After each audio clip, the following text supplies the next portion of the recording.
Tem até jogo agora à tarde pela Conference League. Eu acho que ele vai ficar fora do jogo. A informação é que o Arroyo, né, ele quer muito vir, tem conversado lá com os dirigentes do Besiktas, mas ao mesmo tempo o clube não quer fazer qualquer negociação, né? Eu não acho que é qualquer negociação, porque o Cruzeiro topa pagar aí o valor que o clube turco investiu para ter o Arroyo, né? Mais do que isso, por isso que a gente falou, cada um tem a sua informação, a sua apuração, né? Mas quando veio lá que recusaram uma proposta de 7 milhões e meio de euros, eu tenho informação que essa proposta não chegou a esse valor. E eu acho que não tem que chegar realmente. 7 milhões e meio por 50 é você considerar que o atleta custa 15.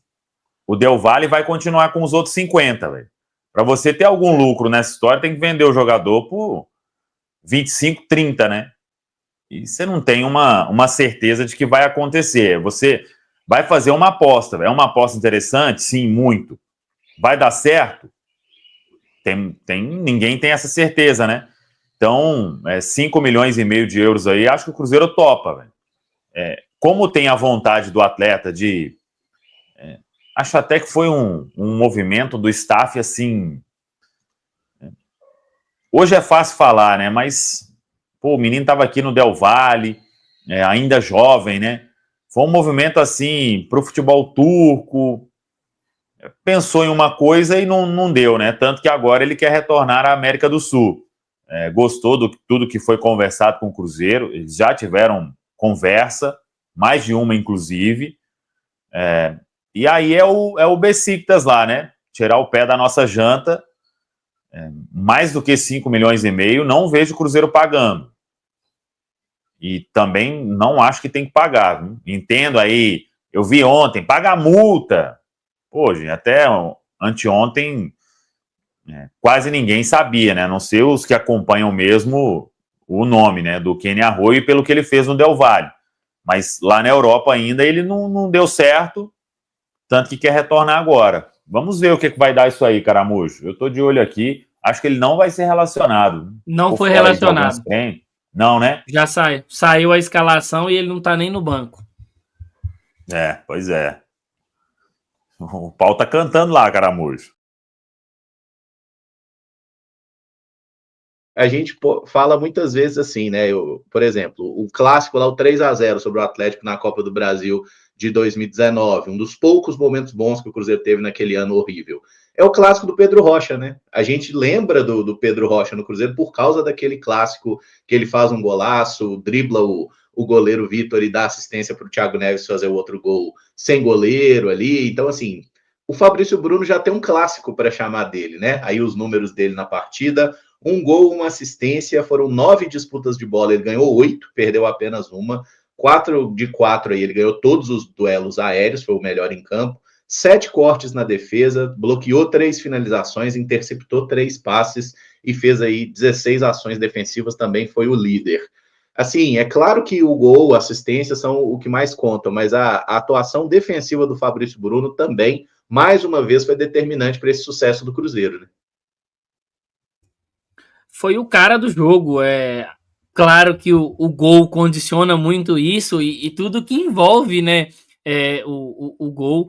Mas, assim, a tranquilidade do Fabrício Bruno nas coberturas, às vezes saindo para pressionar, acho que tudo isso foi muito, muito importante. E é legal, né, o Caramujo? Acho que todo jogador ele quer ter um clássico, uma final, um jogo decisivo para chamar de seu. O Fabrício Bruno vai ter esse confronto na casa do adversário, e aí dar sequência e se classificar. Acho que ele fez até questão de ressaltar isso na entrevista, né? Das melhores, assim, semanas da carreira dele, uma atuação de gala no clássico, gol e assistência, convocação para a seleção brasileira, muito merecida. Só prova que, e eu acho que isso deve deixar ele ainda mais feliz, que aquele movimento que ele fez lá no início do ano, de sair do Flamengo, de vir para o Cruzeiro, apostando numa recuperação da carreira, né, para poder estar de volta ao radar da seleção brasileira, surtiu muito efeito. E para o Cruzeiro é muito bom, ter um zagueiro com a qualidade do Fabrício Bruno, entre os melhores do futebol brasileiro hoje, com muita tranquilidade eu falo isso, e é legal demais. Para mim, o melhor em campo, né? Inclusive foi premiado com isso. Tô curioso aí, até solicitei para algumas pessoas os lances do Fabrício Bruno em específico no jogo de ontem, para poder dar uma avaliada com mais tranquilidade, fora da adrenalina do jogo. Foi um jogador muito maduro dentro do jogo, né?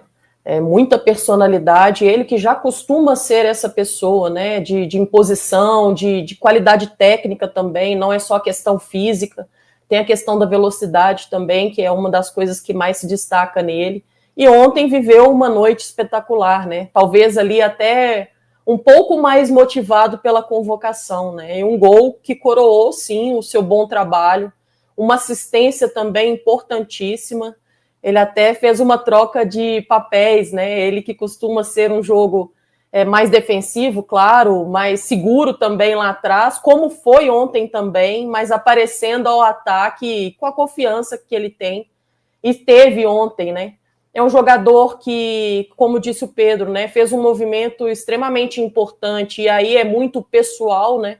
É muito pelo planejamento de carreira que ele tinha, de buscar novamente a seleção, buscar novamente a sua autoconfiança dentro do campo para ajudar e ser titular, vestindo a camisa do Cruzeiro, e seguiu à risca, né? Porque é uma construção, jogo atrás de jogo, mostrando ao treinador ter capacidade suficiente para ser o titular, e ajudando também a crescer os companheiros que estão ali próximo dele, né? A gente já viu em alguns momentos o Vidalba falando da importância da chegada, né, do Fabrício Bruno.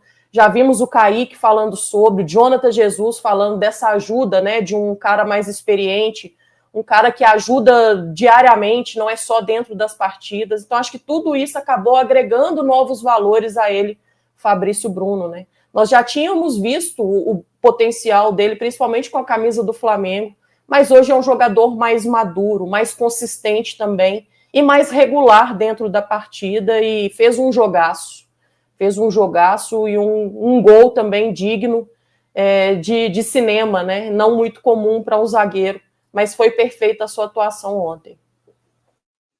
Eu, não só durante o jogo, mas durante a madrugada, revendo muita coisa da partida, fui ficando cada vez mais impressionado com o que foi capaz de fazer o Fabrício Bruno. Foi uma partida muito completa, talvez até a partida da carreira dele. Olha que ele tem grandes jogos, porque é um jogador de um nível muito elevado para o futebol brasileiro, né? Protegeu a área de todas as formas possíveis, pelo alto, por baixo, sempre bem posicionado, com leitura de jogo, orientando também os jogadores. Eu até citei lá no início do programa o movimento dele parecido com o do Lucas Silva na reta final do primeiro tempo, quando o Cruzeiro estava acelerando demais o jogo. Ele deu uma chamada de atenção, pediu ali para o time se acalmar, e aí tendo toda a personalidade que ele teve para aparecer bem ofensivamente, né, com um golaço e com uma assistência.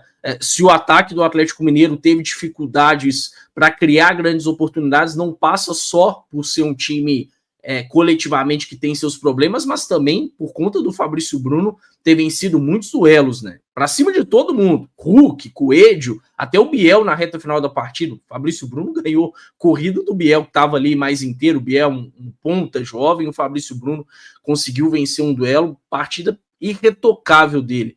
E aí, quando se fala desse movimento dele de vir para o Cruzeiro, como o Pedro e a Amanda citaram, tem uma aposta dele também no Cruzeiro, né? Porque quando ele vem para o clube, quando tem esse retorno dele ao Cruzeiro, é um cenário bem diferente do atual, né? Nem o Leonardo Jardim era treinador, era um outro Cruzeiro.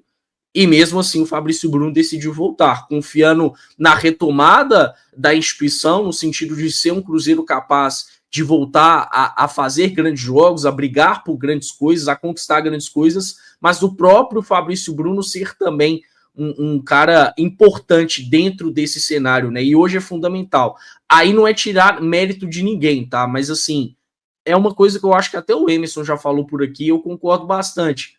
Fabrício Bruno é o pilar dessa defesa. O Vidalba é, sim, muito bom jogador. Acompanho desde os tempos de Argentinos Júniors. Sabia de toda a qualidade dele. Sei de outros jogadores também, como são importantes. Cássio, William, Kaique, o Fagner, quando está à disposição, falando aí de sistema defensivo. Mas a referência, o pilar, é o Fabrício Bruno. Se os outros têm mais confiança para jogar, é por conta dele. É por conta da presença do Fabrício. Às vezes, só do Fabrício estar presente, esses caras se sentem mais seguros em campo. E claramente foi um jogador potencializado pelo Leonardo Jardim e que hoje está aí se destacando, não só com a camisa do Cruzeiro, mas no futebol brasileiro, né? Não à toa que foi chamado justamente para a seleção brasileira. Teve gente desdenhando, né, no início da semana, talvez por dor de cotovelo ou algo do tipo, mas eu acho que a resposta está muito clara, né, de que o Ancelotti foi muito feliz nessa convocação do Fabrício.